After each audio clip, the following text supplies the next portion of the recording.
So ito na nga mga boy, talaga magluluto na tayo ngayon ng ating uulamin at ayan, nagpiprito na tayo. So kung ano yan mga boy, yan yung talong na yung talong na binalutan. Yan yung mga boy, yung tawag dito, yung giniling na ibinalot sa talong mga boy yan. Tapos pinaride na lang natin, so ganyan itsura niya.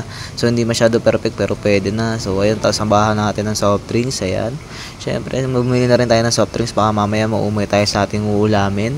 Ayan, so yung mga boy yan, kitang-kita nyo naman talagang napakasarap inumin kasi napakadaming yelo at sarap kumain. At syempre mga boy, para mas kompleto, gumawa na rin tayo ng ating sausawan. Anong gumawa? Naglagay lang tayo ng ng sausawan sa platito, yun yung totoo. So ayan mga boy, medyo sweet and chili sauce yan. So tara, kain tayo.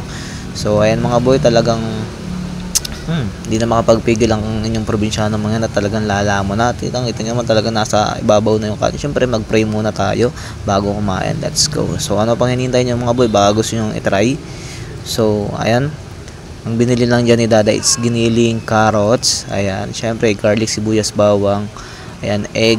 Siyempre para mas maganda, samahan nyo ng breeding ba yun? Crispy fried. So kayo nang bahala, kami kasi basta may maulam na. So, ano pa hinintay nyo mga boy? Try nyo na lang din. At kakain muna ako. Tara, kain tayo.